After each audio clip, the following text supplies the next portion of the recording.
Mesdames et messieurs, bienvenue dans votre magazine La Chronique des matières premières qui décrypte les tendances des principaux produits miniers, agricoles, forestiers et alimentaires de la République démocratique du Congo. Tout de suite, la première rubrique, l'information.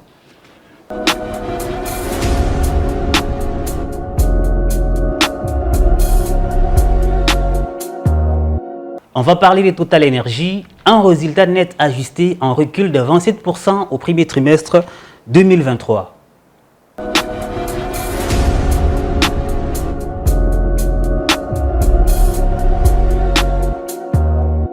Je disais, Total Energy affiche au premier trimestre 2023 un résultat net ajusté de 6,5 milliards de dollars américains, en recul de 27% contre 9 milliards de dollars au premier trimestre 2022.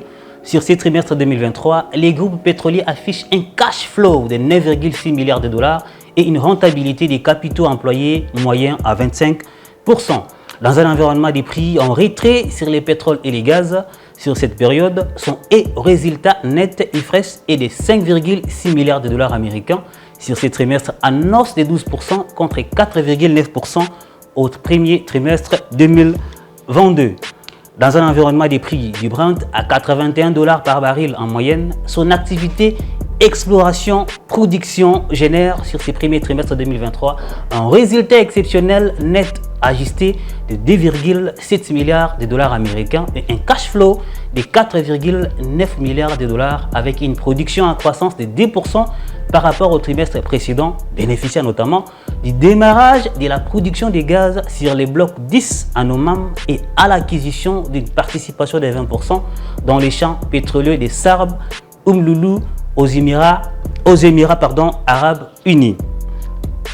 Le conseil d'administration a confirmé l'augmentation de 7,25% du premier acompte sur dividendes au titre de l'expérience 2023 à 0,74 centimes d'euros par action, ainsi que les rachats jusqu'à 2 milliards de dollars d'actions au deuxième trimestre 2023.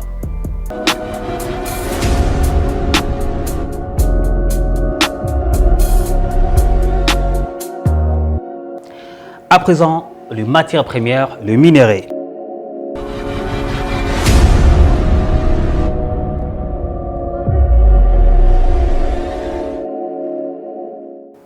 La tendance générale des produits miniers exportés de la République démocratique du Congo est baissière cette semaine, indiquent les experts de la Commission nationale de mercurial du ministère des Commerces extérieurs. D'après évidemment les données de ces rapports, les cours de cuivre devraient légèrement ralentir cette semaine à 8 829 $ américains la tonne contre 8 928 $ américains la tonne la semaine passée, dégageant ainsi un écart de prix négatif de 99,55 $ américains. Les experts de cette même commission nationale notent également une baisse des prix de l'étain sur les marchés cette semaine à 24 725 $ américains la tonne contre 25 970 $ américains la tonne la semaine passée, soit également un écart des prix négatif de 1245 $ américains. Il est à constater que l'autre produit en baisse est les zinc qui n'arrive plus à décoller aussi depuis le début de cette année à 2732 $ américains la tonne contre 2912 $ la tonne la semaine passée, soit une baisse de 119,5 $ américains.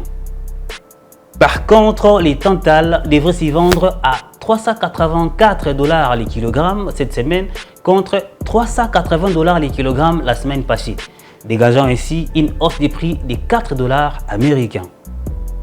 Au cours de cette même période, l'or devrait enregistrer une hausse des prix pour se négocier à 64,94 $ américains les grammes contre 64,30 $ les grammes la semaine passée, dégageant une hausse de 0,64 $.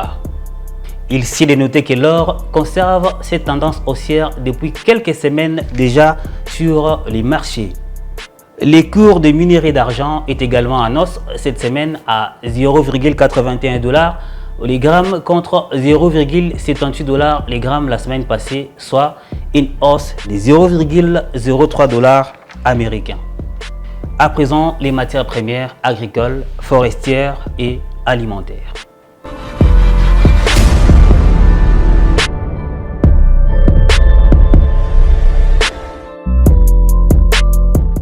d'après les rapports sur la conjoncture économique publiés par la Banque centrale du Congo, BCC en sigle, les prix du riz s'est établi à 370,9 $ la tonne au cours de cette période.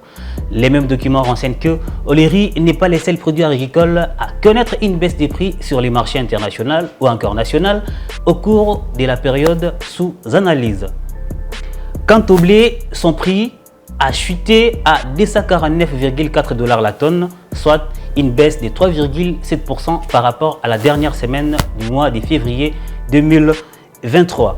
La situation est similaire pour les maïs dont les prix a baissé à 226,9 $ la tonne, soit une baisse de l'ordre de 3,3% de son prix à la dernière semaine du mois de février 2023. Alors il est constaté que de manière générale, les prix des principaux produits agricoles et menus forestiers et d'exportation de la République démocratique du Congo est stable sur les marchés internationaux ou encore sur les marchés nationaux pour la période allant du 27 février à aujourd'hui. Dans les mêmes rapports, on note que seul les cacao afficherait une tendance haussière cette semaine à 1,48 $ les kilogrammes contre 1,41 $ les kilogrammes la semaine passée, soit une hausse de 0,07 $ américains. Par ailleurs, les cafés Robusta et les cafés Arabica devraient chuter cette semaine respectivement à 2,01 $ contre 2,03 $ les kilogrammes la semaine passée, soit une baisse de 0,02 $ pour les cafés Robusta et 3,19 $ les kilogrammes contre 3,21 $ les kilogrammes la semaine passée. On dira soit un écart des prix négatifs 0,02 $ américains. Le caoutchouc s'est négocierait à 0,63 $ les kilogrammes, la papaïne à 16,34 € les kilogrammes, les écorces de canquina à 1,90 € les kilogrammes, la poudre de totakina à 55,80 € les kilogrammes, les sels de quinine à 94,86 € les kilogrammes et la raolfia à 1,58 € les kilogrammes.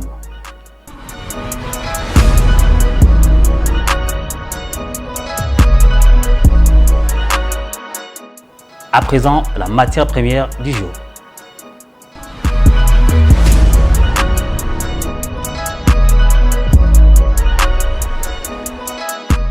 Chronique des matières premières. Pour aujourd'hui, nous avons choisi pour vous le coltan.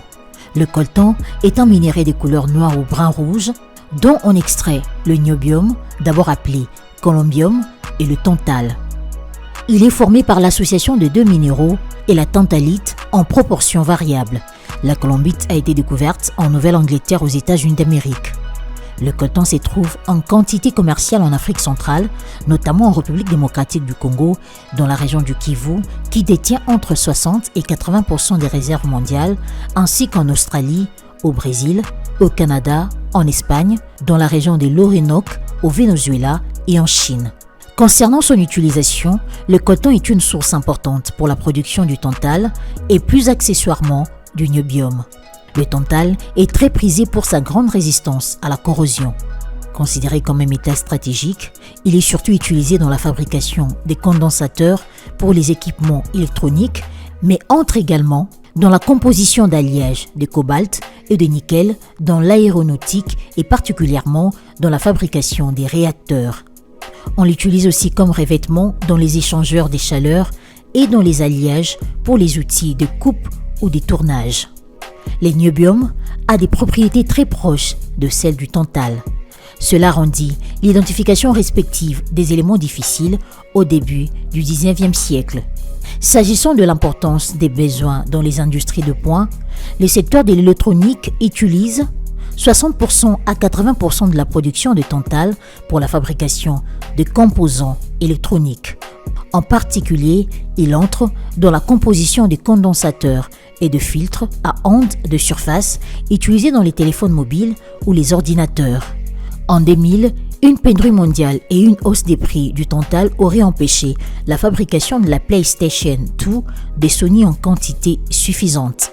Le tantal est également utilisé pour les super-alliages en conditions sévères dans les missiles, les fusées et les avions du fait de sa résistance à la chaleur comme à la corrosion.